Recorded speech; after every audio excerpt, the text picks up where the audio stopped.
autour de la table, c'est la 3e ou 4e génération issue du Comedy Club. Pour vous, qu'est-ce que ça a représenté et à quel âge vous avez découvert l'aventure du Jamel Comedy Club? En fait, vous êtes la génération. Nous, pour vous, on est des darons, clairement. Ouais, j'ai l'impression que cette émission s'appelle Yacine Bellou, c'est vieux. C'est pas très bien. Franchement, faut doser un peu, Mouloud, faut doser. Vous n'étiez pas des enfants, vous étiez... Moi, j'étais super jeune quand je bien regardais. sûr. Non, mais Yacine, on le vous voit. Yacine Sensei. Ouais, bravo à vous, vraiment. Mais je suis pas si...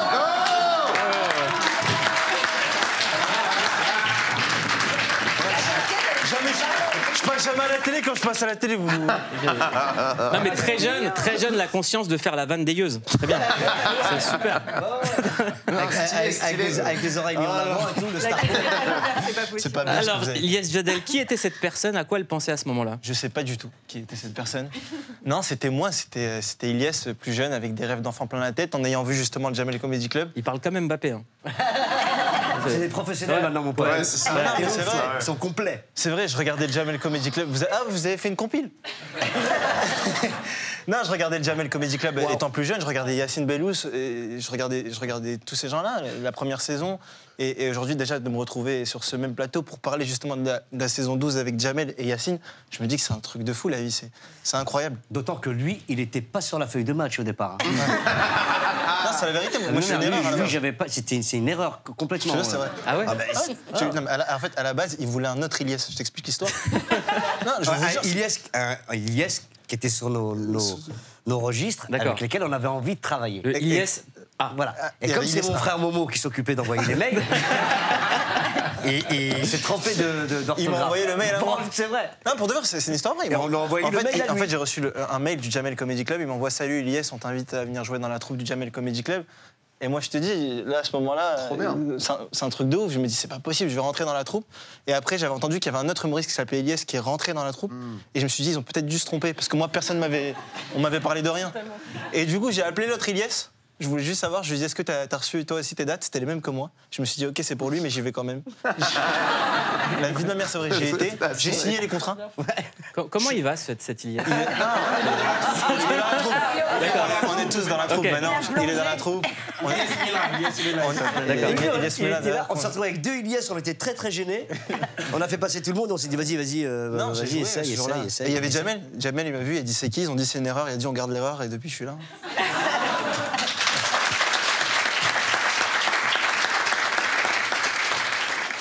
On parle de Mbappé. J'ai l'impression, Jamel, que tu as un projet Mbappé pour ton fils. On peut changer la photo, là. Moi, ma passion, je vous le dis, c'est de voir les stories ou de voir ton fils kiffer faire du foot dans tous les pays. Dans tous les pays, il a un projet Mbappé. Ah ouais, non, mais il a mordu à Mbappé à l'avant-dernière Coupe du Monde, où tu sais, où il s'est transformé en scooter. Tu te souviens de cette action-là? C'était un scooter qui a traversé le terrain. Et il a été subjugué, je l'ai vu dans ses yeux.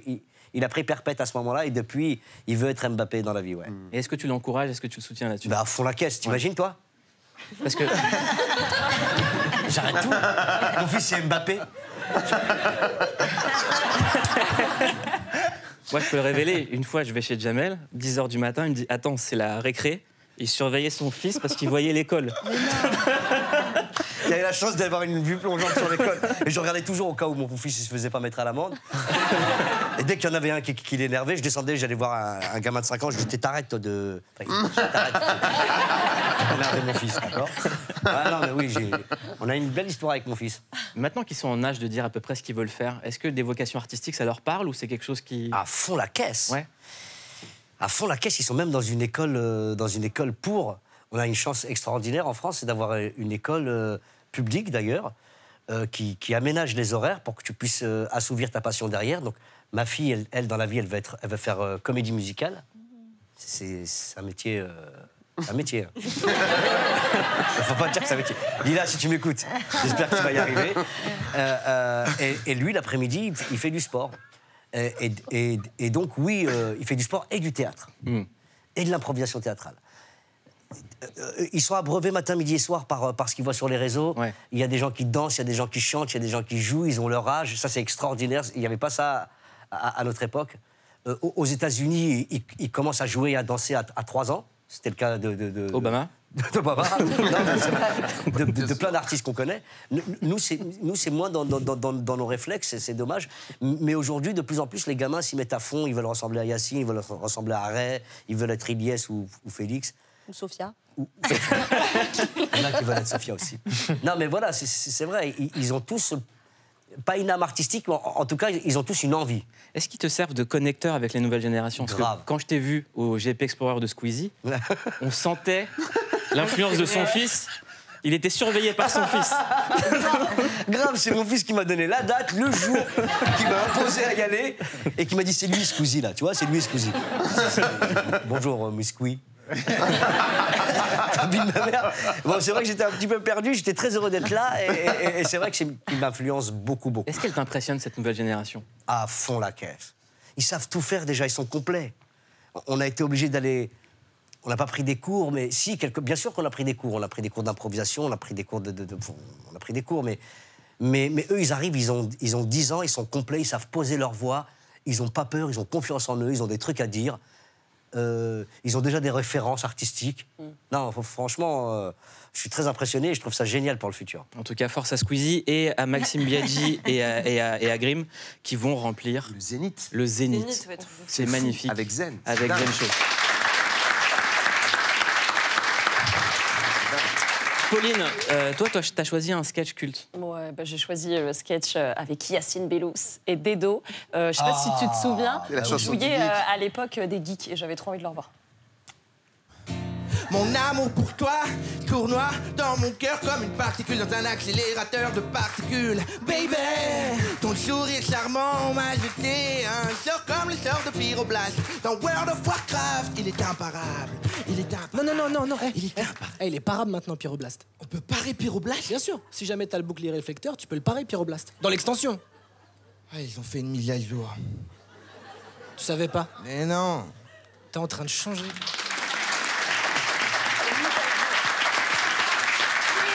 Je suis trop jeune. C'est trop marrant. Franchement, t'es encore plus beau maintenant. C'est gentil, Mouloud. Heureusement que toi, t'es là. Solidarité. Entre Merci. gros. Ouais, bien sûr. Merci. Douli, la dernière fois que t'es venue, t'avais une galère. Elle s'était fait pirater son Instagram. Je t'ai fait pirater, mais chérie, ça m'a pas du tout aidé. Parce qu'en fait, moi, j'avais pas Instagram à ce moment-là. Je raconte l'histoire pour les gens qui peuvent moi, je te entendre. raconte la Voilà, suite. Normalement. Ouais. Douli arrive sur le plateau avec les Grolandais, donc déjà l'équipe, elle est spéciale. Et elle nous dit, on m'a piraté mon Instagram et quelqu'un me rançonne pour me donner le code de mon Instagram. Sur WhatsApp. Jusqu'ici, j'ai bon. Ouais. Alors, la suite. Sur WhatsApp, donc j'ai discuté avec ce mec en Turquie sur WhatsApp en anglais, et je lui avais dit que j'étais à l'hôpital parce qu'il me demandait des bitcoins. Je lui dis déjà j'ai pas de bitcoin. Il me dit mais il me dit si dans le showbiz vous avez tous des bitcoins. Je lui dis mais t'as complètement craqué. J'habite dans un 16 mètres carrés donc tu te détends. Je suis pas Sharon Stone. Et ensuite je lui ai dit que j'étais à l'hôpital parce que du coup ça retardait le temps pour pouvoir avoir du temps pour qu'il récupère mon compte Instagram. Et donc Mouloud fait cet appel à tous les hackers gentils de France. Et ils isolent une pastille, quoi. Vous avez isolé un réel.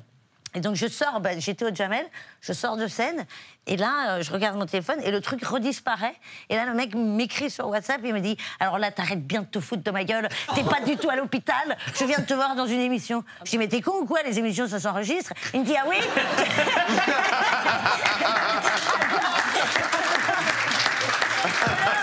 Mais c'était horrible parce qu'il me dit « Ah oui, et tu viens de dire que tu t'es fait pirater ton compte, et ça s'est enregistré, ça ?»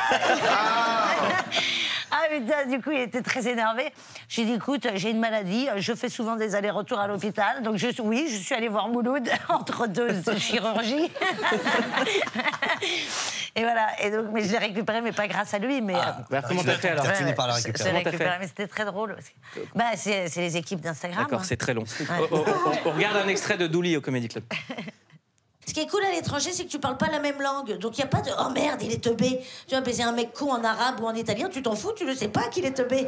Je sais pas, le mec te susurre à l'oreille « A me piace tutto, un buco e un buco ». Ah ben là, tu t'enflammes, hein, la dolce vita, si intéressante, dis-moi en plus, oui.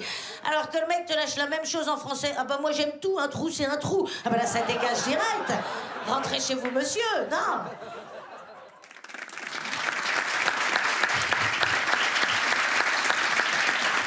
L'art de vivre. L'art de vivre. L'art de vivre. Absolument. Exactement.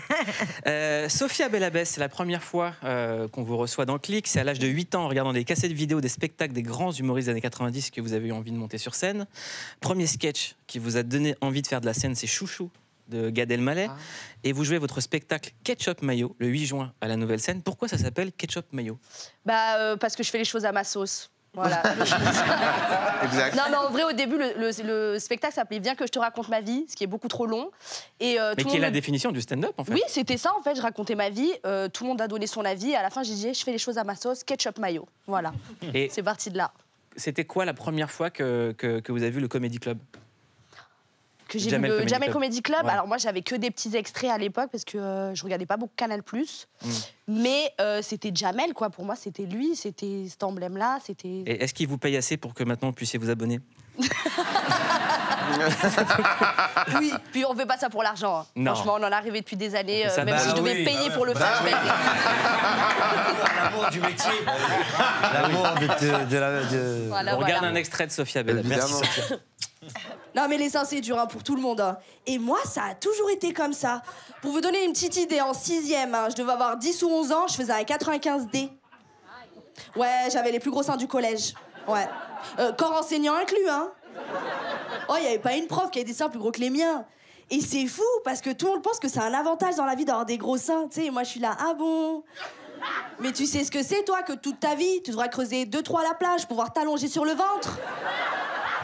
Non mais c'est vrai ou pas? Vous, quand vous vous baladez sur la plage, des fois vous voyez des trous. Tu sais, vous êtes là, ouais, peut-être c'est les tortues. C'est pas les tortues. C'est nous, les tendus. Même tenue, on dirait que je l'ai fait en direct, je suis revenue sur le plateau. Même tête. En tout cas, bravo, moi j'ai envie de venir voir le spectacle. Ça m'a donné Ouais, tu vas pas perdre ton temps. très envie de venir. Ray Mendes est à côté. Comment ça va, Ray Mendes? Ça va et toi, Mouloud? Alors, Ray Mendes, il s'est retrouvé dans une sauce la dernière fois qu'il est venu chez Click. C'est vrai. Alors, on va t'aider à sortir de ta sauce. C'est-à-dire? Il faut absolument que je corrige quelque chose. En fait, la dernière fois que je suis venu, c'était pour la saison 10. Il m'a dit, tu viens d'où? À l'époque, j'habitais à Mantes-la-Jolie. J'ai dit Mantes-la-Jolie. Ensuite, je suis retourné dans mon quartier de base. Évreux. Oh! En Normandie. Et tout le monde m'a dit, ah, Mantes-la-Jolie! Ça oublie vite, hein. Donc, je viens d'Évreux, le 27, la Madeleine. Je vous aime. On peut faire du bruit pour Évreux. Ouais. Merci, Mouloud. Je vais pouvoir rentrer chez moi. La classe. Donc, le spectacle qui arrive au point virgule le 17 juin. C'est ça. Qu'est-ce que ça change pour un stand-upper d'arriver au Jamel Comedy Club? Ça change beaucoup parce que de base, t'es chez toi, t'écris des vannes. Ensuite, tu vas les tester dans une petite cave, une autre petite cave. D'un coup, tu es au Jamel Comedy Club, une salle de 120 personnes. Ensuite, tu fais la tournée. Moi, c'est vraiment la tournée qui m'a fait voir ce que c'était le métier. Parce que tu joues dans des grandes salles, tu joues à Montréal, tu joues en Belgique, tu joues à Tahiti, tu joues à ça. Pour des blagues que tu as écrites chez toi. Tout ça va payer, cousin. C'est ça le tour de force. C'est ça le vrai prix. C'est ça le vrai prix. C'est pas 1050 le C'est que... Non, sincèrement... Est-ce qu'on fait des belles rencontres, moi? On fait des belles rencontres ou pas? Ouais, incroyable. Incroyable. C'est bien pour l'âme. Pour l'âme? Ouais. On regarde un extrait de Ray Mendes. J'ai 32 ans et j'ai un enfant de 5 ans aussi. Il y a des parents dans la salle ce soir? Ouais, vous allez voir de quoi je parle. C'est fou. Au début, tu as un enfant, tu lui transmets des valeurs, tu l'éduques. Hein. Ensuite, il va à l'école, il revient, c'est plus le tien. Je suis le seul qui a vécu ça. Mon fils, il a changé de fou. L'autre fois, on revient de l'école. Hein. Je lui dis enlève tes chaussures. Il me dit non. Je lui enlève tes chaussures. Il me dit tête de caca. Je te dis depuis quand il parle comme ça, lui? Moi, tête de caca? Moi, tête de caca? À ta naissance, ta mère, elle t'a chié sur le visage.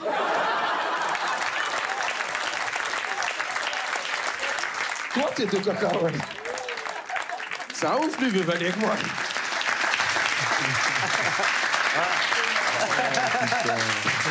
Non, là, ils ont choisi le pire extrait. Là, il faut que je fasse une autre dédicace pour rentrer chez moi. Dédicace à mon fils, Warren. C'est vrai que la tournée, ça les galvanise. Il se passe un truc en tournée qui est différent. D'abord, la salle est beaucoup plus fournie. C'est des salles de 2000 places. Il y a le petit-déj aussi. Il y a le petit-déj, ouais, il y a l'hôtel, il y a être ensemble. Mais j'ai l'impression que comme des super guerriers, ils se transcendent quand ils sont en tournée. Le spectacle est souvent meilleur en tournée qu'ailleurs. Bah, c'est vrai, parce que Paris, il ne faut pas se mentir, tu as un public qui a 70 spectacles dans la ville. Tu vas en tournée, ils sont contents, ils voient Jamel Comedy Club. Ils ont grandi comme nous avec la première génération avec Yacine et tout. Ils n'ont pas eu l'occasion de voir beaucoup la troupe. Donc quand quand t'arrives, il te donne un amour que tu peux pas... Est-ce que Jamel, il fait des dingueries en tournée? Non, pas trop. Franchement, on s'attendait à plus de folie, nous. Ouais. Franchement, on avait une tournée, on était très calme, on était très posé. Par contre, lui, on a énormément rigolé. Il y a la série qui s'appelle Inside Jamel Comedy Club, que vous pouvez voir. Magnifique, magnifique, masterpiece. Ça prend des éléments de tournée qui sont multipliés par 5000. Comment il y a pas eu de dinguerie? C'était drôle. Moi, on m'a raconté un truc. Il y avait des bagarres d'extincteurs dans des hôtels que j'ai dû rembourser. Il y a des gens qu'on a retrouvés dans des baignoires... Moi, je savais pas qu'on avait le droit de dire ça. Qui avait fait un bain avec du Coca-Cola? Ah non, personne n'a pris un bain avec du Coca-Cola. Si, il y a eu une histoire comme ça. Ouais, c'était après. C'était après. Je sais pas, c'était les autres, là, les bizarres. Oui, il y en a eu plein. Des bains avec du Coca-Cola, t'es fou. Non, Nous, il y a eu des on n'avait trucs pas de chelous. son. Moi, il y avait des j'ai assistants. entendu une histoire dans l'excellent podcast d'Amel Chabi qui s'appelle Dinguerie Room. Super, de quelqu'un qui est venu perturber le spectacle pendant que tu étais sur scène. Et il a eu une réponse pas très comique. Il s'est fait mettre à l'amende. Quelqu'un qui est venu perturber le spectacle pendant... Ça arrivait tous les 2 spectacles, ça. Ouais. Ah si. Il y avait une bonne anecdote où, une fois, l'une des dernières dates qu'on a fait, on s'est fait insulter pendant 1h30.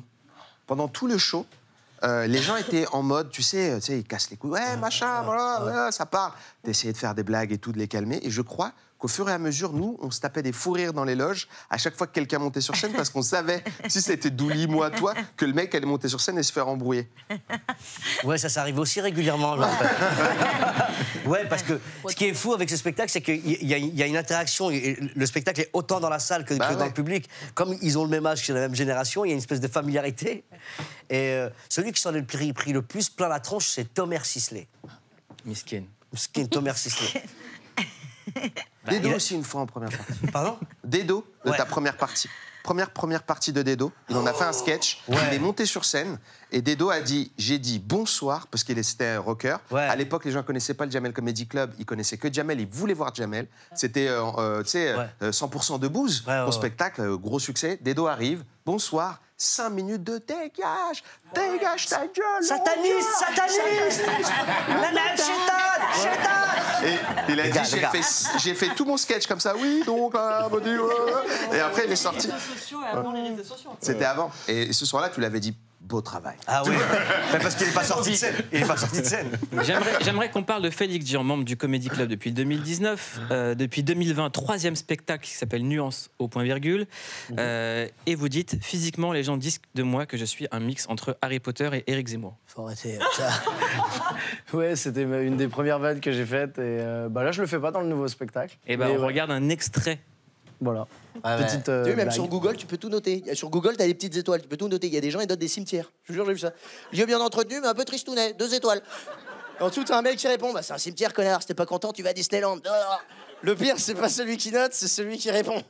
Mais quelle journée de merde! Parce que lui, il donne un avis sur un avis dont tout le monde s'en battait les couilles depuis le départ. C'est-à-dire que là, on nage dans un vortex de temps libre mal utilisé. J'ai vraiment du temps libre. Qu'est-ce que je vais faire de mes 3 prochaines heures? Si j'allais parler avec un mec que je ne connais pas d'un sujet dont tout le monde s'en bat les couilles. J'ai vraiment du temps libre. Je crois que je vais devenir prof de techno.